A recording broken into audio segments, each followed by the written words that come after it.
would say they're just doing their jobs. But by doing so, they're saving lives. Earlier today, I joined the Illinois Department of Public Health, the Illinois Emergency Management Agency, and the Illinois State Police teams receiving the Pfizer shipments on the ground at our strategic national stockpile warehouse. As we speak, our vaccine distribution teams are putting into action what they have prepared and drilled for over the past several weeks, carefully taking inventory of tens of thousands of vaccines, repackaging the vaccines, and preparing those packages to ship out to our hospital distribution centers tomorrow and Wednesday, the timeline requested by our partners on the ground. Remember that the logistics of these first vaccine shipments are the most complex because maintaining ultra-cold temperatures until the very last moment is essential.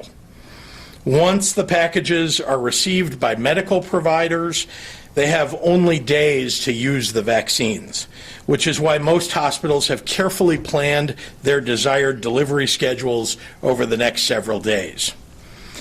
Illinois Health and Hospital Association President and CEO A.J. Wilhelmi will join me today to talk about our collaborative effort to ensure this vaccine gets into the arms of as many frontline healthcare workers as possible to minimize any waste. The shipment we received today is roughly half of our statewide allocation for this first round, excluding Chicago.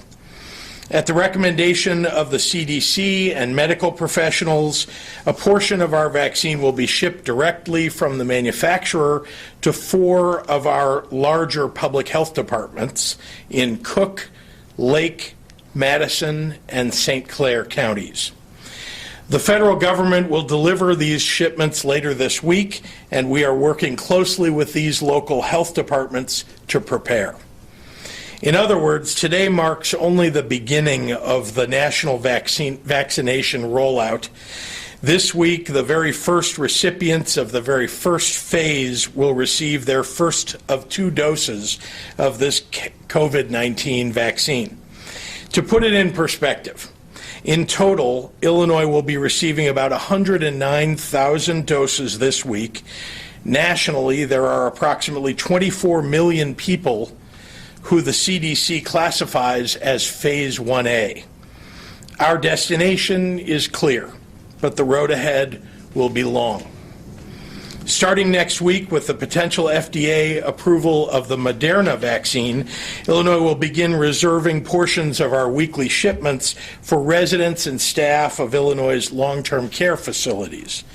The federal government is directing and managing that distribution and those vaccinations through federal contracts with CVS and Walgreens.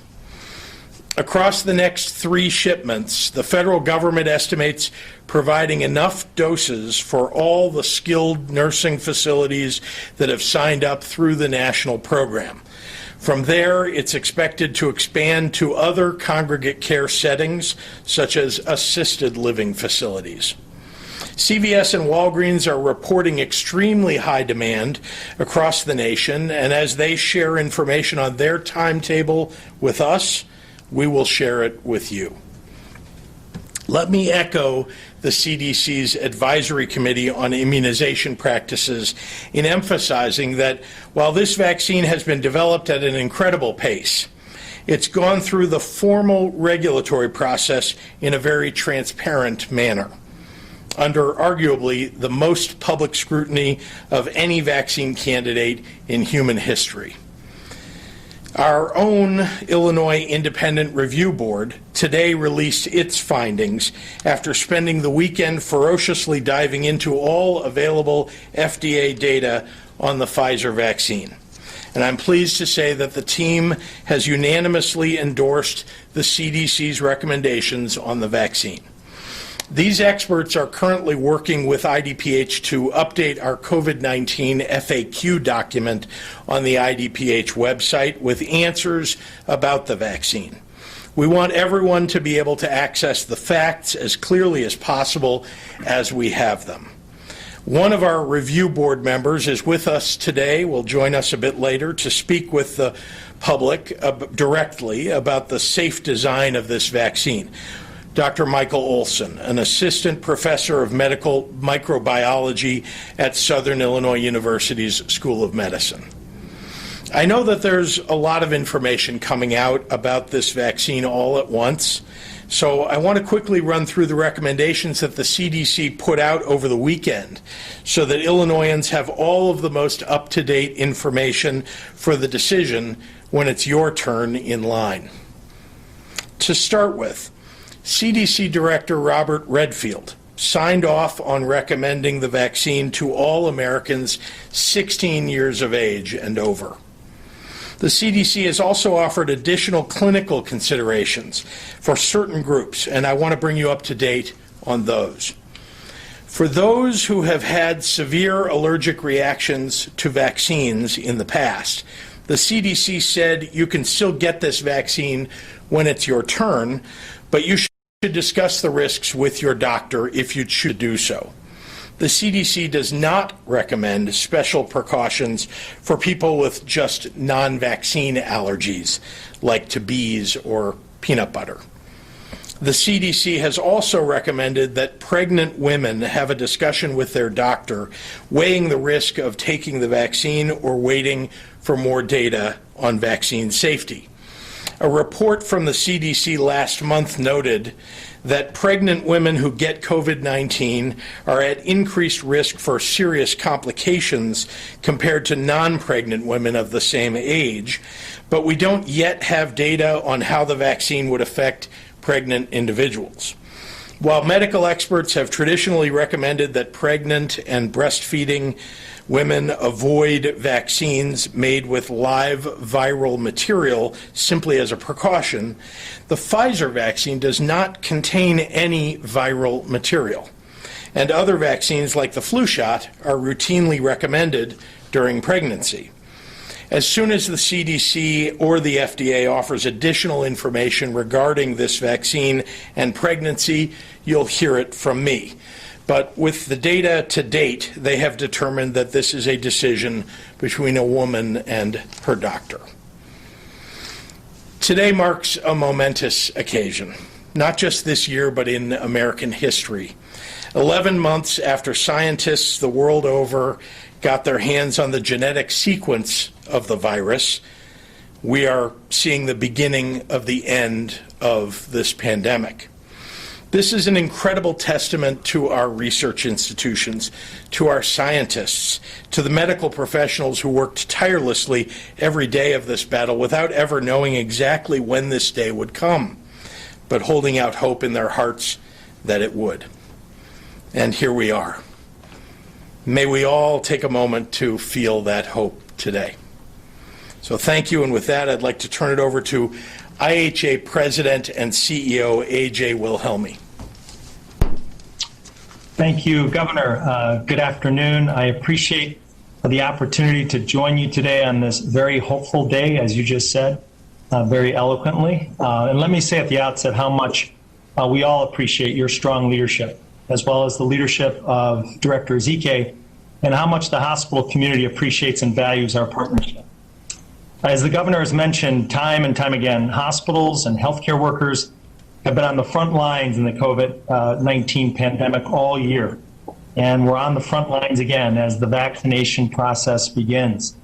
The hospital community stands ready to play a major role in the vaccination process by serving as distribution hubs and vaccinating at-risk healthcare workers so they can be personally safe and also available to care for their patients. Hospitals are preparing to receive vaccines this week, as mentioned by the governor. Their teams have prepared internal vaccination plans. They're communicating and planning with our government partners and with their local health departments to be sure this complex and logistically challenging process goes as smoothly as possible. And we know this, vaccine demand will far exceed supply in the first couple of months. So our hospital leaders are urging calm and patience as the vaccination process plays out. We also know that the vaccination of the people of Illinois will require a thoughtful process that will take months, not days, and we're committed to doing this right.